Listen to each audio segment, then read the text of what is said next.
La source souligne d'ailleurs l'absence volontaire de conférences de presse internationales, un choix symbolique qui renforce la portée politique du geste.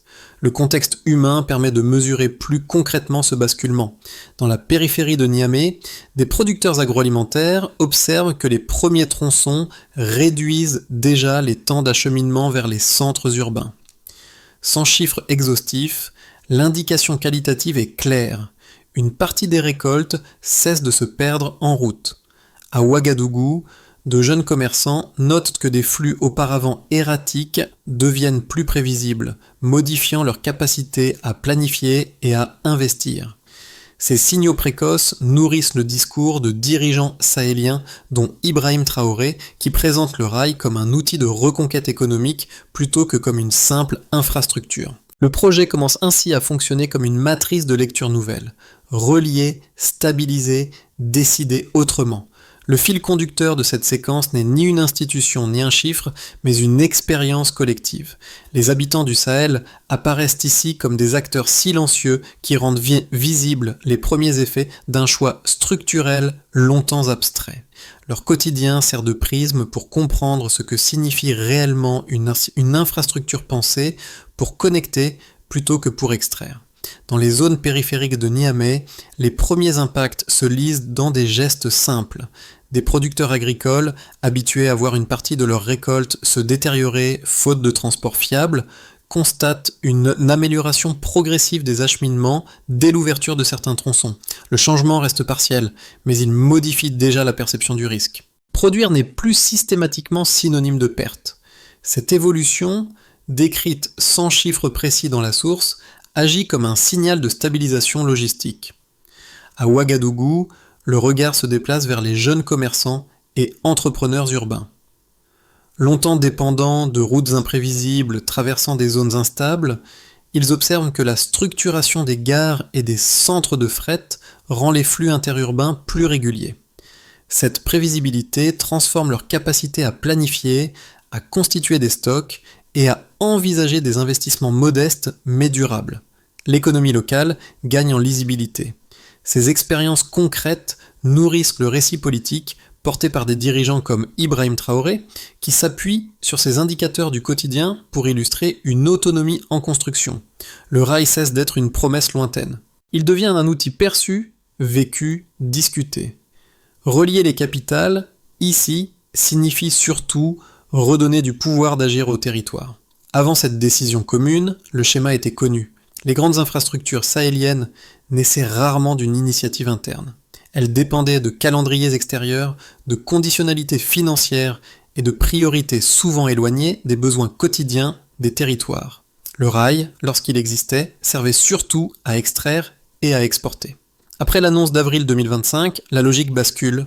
3 capitales alignent leurs priorités et affirment qu'un projet entièrement financé de l'intérieur peut devenir l'ossature d'un nouvel espace économique. Le déclencheur est politique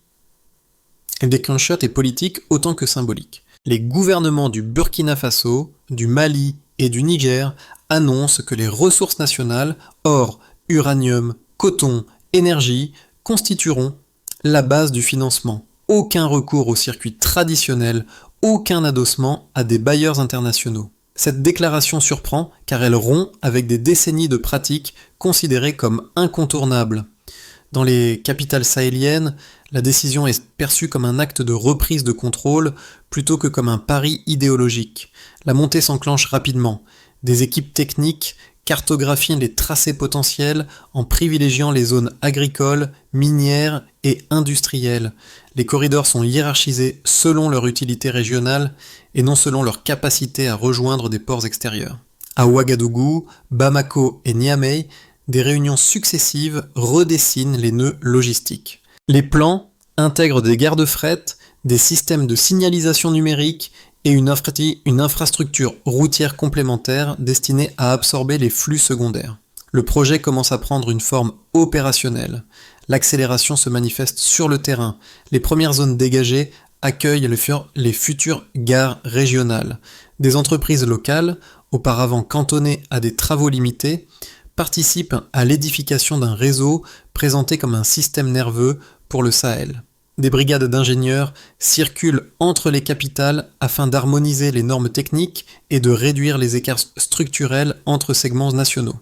Dans les discours publics, Ibrahim Traoré insiste sur la nécessité de bâtir un ensemble cohérent, capable d'assurer la souveraineté logistique sans dépendre de routes vulnérables ou coûteuses. Le point d'inflexion survient lorsque les premiers tronçons connectent effectivement les bassins de production aux zones urbaines.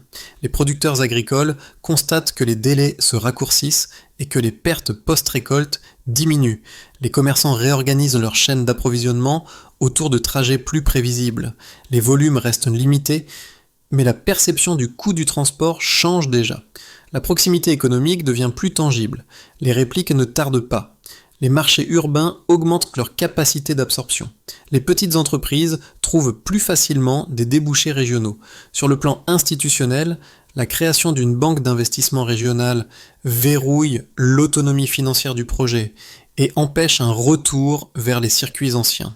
À ce stade, le rail n'est plus une idée. Il devient une mécanique en mouvement et la question se précise: qui définit désormais la trajectoire du Sahel ? Le point de départ est bien identifié dans la source, une dépendance logistique structurelle.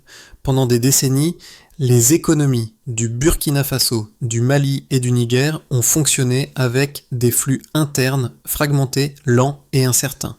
Les routes constituaient l'ossature principale, souvent dégradée, exposée à l'insécurité et orientée vers des corridors d'exportation. Dans ce cadre, la mobilité régionale était coûteuse, imprévisible et largement hors de contrôle des États. Un premier repère concret apparaît avec une date précise: avril 2025. Cette date fixe un point zéro opérationnel et politique. Avant avril 2025, aucun projet ferroviaire transnational sahélien n'était conçu sans financement extérieur. Après cette annonce, le cadre change. Les décisions de calendrier, de tracé et de gouvernance sont prises en interne, sans délai, liées aux procédures internationales. Le changement n'est pas chiffré en kilomètres ou en montant, mais en vitesse décisionnelle et en autonomie de pilotage. Un second repère tient à la structure même du projet, un trio d'États agissant comme un acteur collectif. 3 pays alignés créent une masse critique régionale. Au point de départ, chaque État négociait séparément avec des partenaires extérieurs, fragmentant les stratégies. Le changement introduit une coordination tripolaire entre Ouagadougou, Bamako et Niamey. Cette configuration réduit les asymétries, harmonise les normes techniques et permet une planification continue des chantiers. La source insiste sur cette synchronisation comme un facteur clé de transformation, même en l'absence de volume chiffré. Un troisième indicateur, plus proche du quotidien, touche à la logistique agricole. La source mentionne explicitement une réduction qualitative des pertes post-récolte. Moins de pertes signifie plus de valeur réellement captée localement. Au point de départ, une part significative des récoltes se détériorait avant d'atteindre les marchés urbains, en raison de trajets trop longs et imprévisibles. Le changement observé, dès l'ouverture de certains tronçons, est une amélioration de la rapidité et de la fiabilité du transport.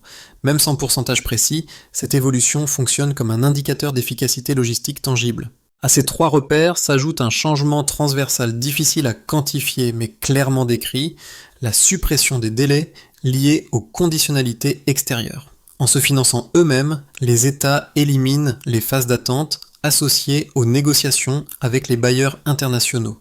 Cette variable influence directement la cadence du projet, la hiérarchisation des priorités et la cohérence d'ensemble. Le rail progresse selon un rythme dicté par les besoins internes plutôt que par des agendas exogènes. Cette lecture, point de départ vers changement, permet de comprendre la portée réelle du projet. Il ne s'agit pas encore d'un réseau saturé de volumes massifs, mais d'une transformation des paramètres fondamentaux. Délais raccourcis, pertes réduites, coordination renforcée, autonomie financière affirmée. Les coûts de transport, même non chiffrés, suivent une tendance logique à la baisse relative dès que les flux deviennent plus directs et les plus prévisibles. Dans les prises de parole publiques, Ibrahim Traoré s'appuie sur ces éléments pour étayer un argument central. La souveraineté ne se mesure pas seulement en chiffres macroéconomiques, mais dans la capacité à modifier les métriques du quotidien. À ce stade, le changement est clair. Les flux internes vêtent d'être une contrainte permanente et commencent à devenir un levier stratégique. D'un côté, un argument solide et cohérent se détache. Sans capitaux extérieurs, un projet d'infrastructure d'envergure resterait improbable. Les défenseurs de cette thèse rappellent que des États enclavés ont souvent besoin de dispositifs financiers structurés, de garanties et d'un encadrement technique apporté par de grandes institutions. Dans cette lecture, l'argent international ne sert pas seulement à payer des rails. Il sert aussi à réduire les risques, à imposer des procédures d'audit, à limiter les dérives et à donner un signal de confiance aux opérateurs économiques. L'absence de bailleurs serait alors synonyme de fragilité, manque de visibilité, gouvernance incertaine et vulnérabilité accrue face aux chocs politiques sous-sécuritaires. De l'autre, un argument tout aussi structuré avance que la dépendance prolongée est un coût stratégique qui peut neutraliser l'efficacité d'un projet. Ici, le cœur de la critique porte sur les prêts conditionnés.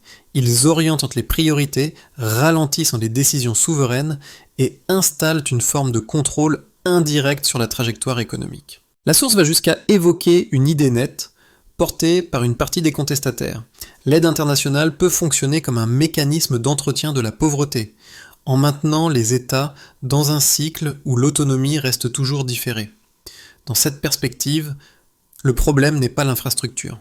Le problème est la main qui tient le calendrier. La réponse que propose l'expérience sahélienne, telle que décrite, ne se contente pas d'un slogan d'autonomie. Elle introduit un contre-dispositif institutionnel, la création d'une banque d'investissement régionale conçue pour verrouiller le financement et éviter un retour vers les circuits traditionnels. Cette architecture répond directement à la crainte du premier camp en substituant à la garantie externe une coordination interne stabilisée. Elle répond aussi au second camp en réduisant l'emprise des conditionnalités et en accélérant la décision. Le point décisif dans la source est moins le montant que la structure. Financer, gouverner, planifier, sans tutelle. L'argument devient alors testable.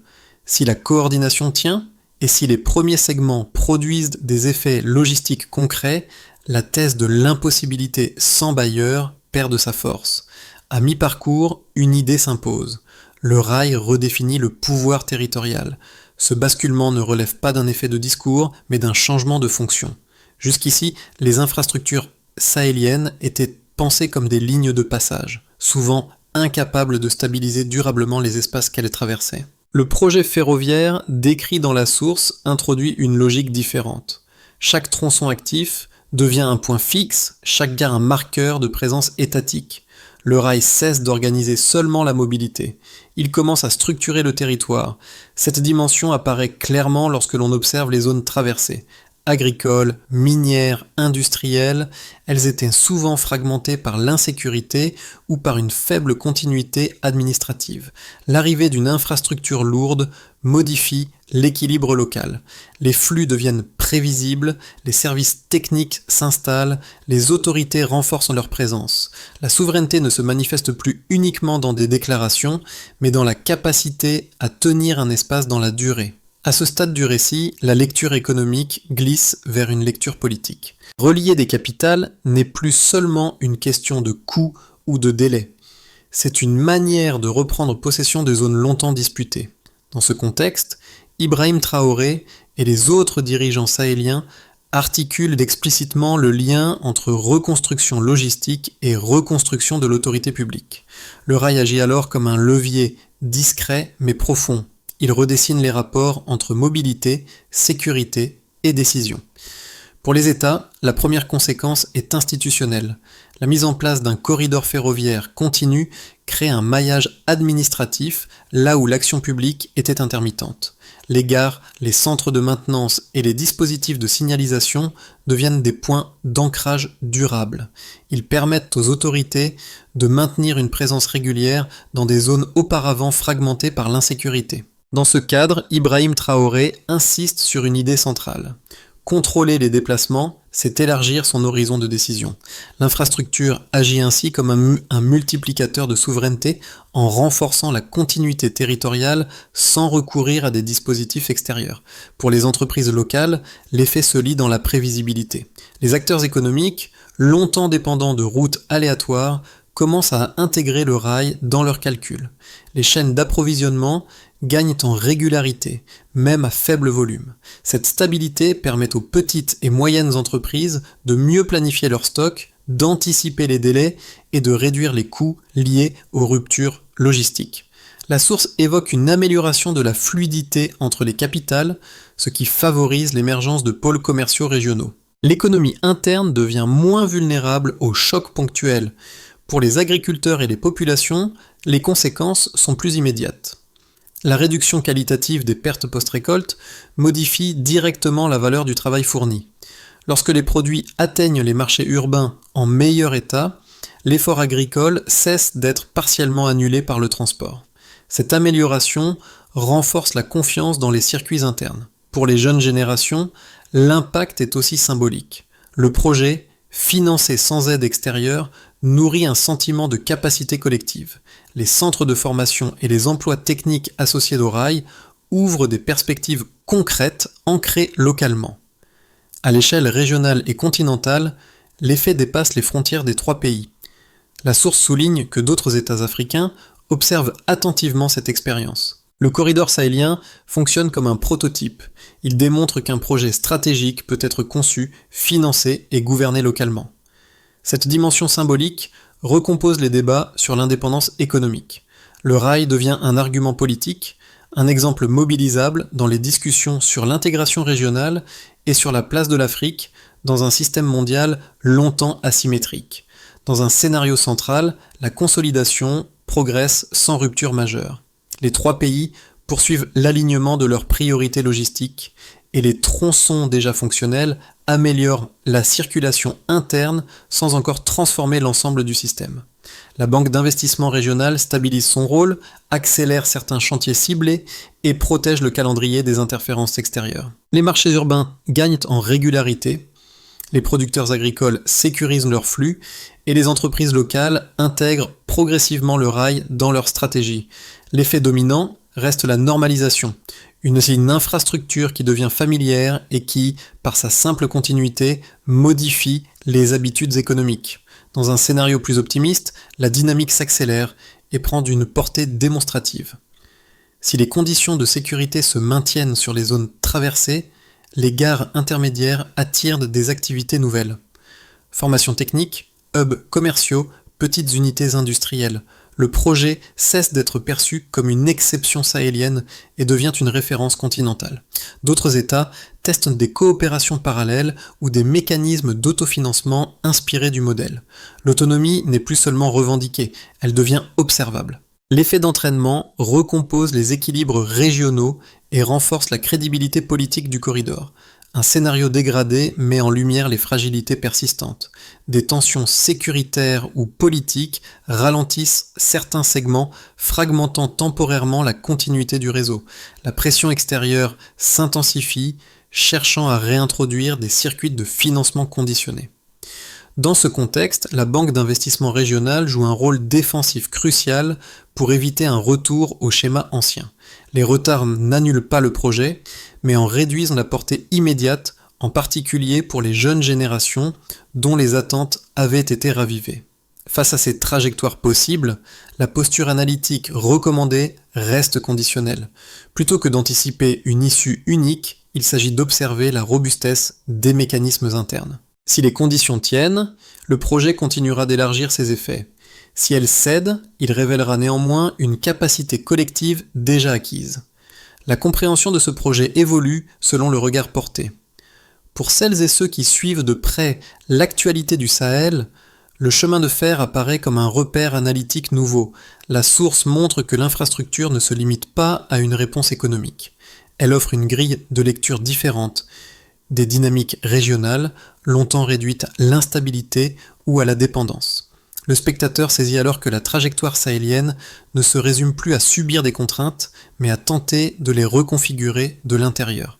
Pour un public attentif aux questions économiques, l'intérêt réside dans la mécanique concrète. Lorsque les flux cessent d'être soumis à des aléas constants, les marchés gagnent en cohérence. Les producteurs et commerçants évoqués dans la source perçoivent déjà les bénéfices d'une logistique plus rapide et plus fiable. Le spectateur comprend que l'enjeu n'est pas seulement de construire une infrastructure, mais de maîtriser ce qu'elle organise. Délai, priorité, coordination. Le rail devient un outil de lisibilité économique. Pour les personnes sensibles aux dimensions sociales, l'impact sur les jeunes générations occupe une place centrale. Les centres de formation, les écoles techniques et les emplois liés au projet ouvrent des perspectives locales, là où l'avenir semblait souvent conditionné à l'extérieur. La source insiste sur cette transformation du regard porté sur le futur. Le spectateur mesure que l'autonomie, ici, ne se joue pas seulement à l'échelle des États, mais dans les trajectoires individuelles et collectives. Ainsi, cette partie rappelle que le projet touche avant tout des expériences humaines. Il réorganise des attentes, redéfinit des choix et modifie la manière dont chacun envisage sa place dans un espace en recomposition. La première étape consiste à verrouiller définitivement l'autonomie financière. La création d'une banque d'investissement régionale pose le cadre, mais sa consolidation devient décisive. Il s'agit d'unifier les règles de gouvernance, de renforcer les mécanismes d'audit et de garantir que les décisions restent alignées sur les priorités internes. Cette structure agit comme un pare-feu face aux pressions extérieures. Dans plusieurs interventions, Ibrahim Traoré souligne que le contrôle des ressources n'a de sens que s'il s'accompagne d'un contrôle rigoureux de leur usage. La deuxième étape concerne la stabilisation des territoires traversés. Le tracé ferroviaire passe par des zones agricoles, minières et industrielles stratégiques. Pour que l'infrastructure produise ses effets, l'État doit y maintenir une présence continue. La feuille de route prévoit donc un maillage opérationnel. Gare secondaire, poste de maintenance, équipe technique et dispositifs de sécurité. Chaque point fixe renforce la continuité administrative et réduit les zones de vide institutionnelles. La troisième étape repose sur l'intégration systématique des formations techniques. Les centres de formation et écoles professionnelles mentionnées dans la source doivent devenir des composantes permanentes du projet. Former localement des conducteurs, ingénieurs et techniciens permet de conserver les compétences sur place et d'éviter une dépendance future à des expertises extérieures. L'autonomie se mesure aussi à la capacité de maintenir et de faire évoluer l'infrastructure. La quatrième étape vise la consolidation des marchés intérieurs. Les flux agricoles, commerciaux et manufacturiers doivent être organisés autour du rail afin de réduire les pertes et de stabiliser les circuits. Le critère d'évaluation reste qualitatif mais clair. Plus de régularité, moins de ruptures, davantage de valeur captée localement. Cette feuille de route ne promet pas une rupture instantanée. Elle décrit un enchaînement d'actions cohérentes pour transformer une décision politique en autonomie opérationnelle. Lorsque l'on revient aux scènes ordinaires évoquées plus tôt, le sens du projet se précise. Les gares qui émergent aux marges de Niamey ou autour d'Ouagadougou ne sont pas seulement des ouvrages techniques. Elles deviennent des repères visibles d'un territoire qui se recompose lentement au rythme des usages quotidiens. Chaque tronçon actif rappelle que l'infrastructure n'est pas abstraite. Elle s'inscrit dans des gestes, des trajets et des attentes longtemps contrariées. Le fil conducteur demeure celui des habitants du Sahel. Leur expérience, modeste mais répétée, révèle la portée réelle du changement. Produire sans perdre, transporter sans craindre l'imprévu, planifier sans dépendre d'un calendrier extérieur. Ces micro-transformations donnent chair à une décision politique souvent discutée à distance. Elles montrent que l'autonomie ne commence pas dans les discours, mais dans la continuité des pratiques. Dans ce cadre, Ibrahim Traoré apparaît moins comme une figure isolée que comme un relais. Son rôle consiste à amplifier un mouvement déjà perceptible sur le terrain, à traduire des signaux locaux en orientation collective.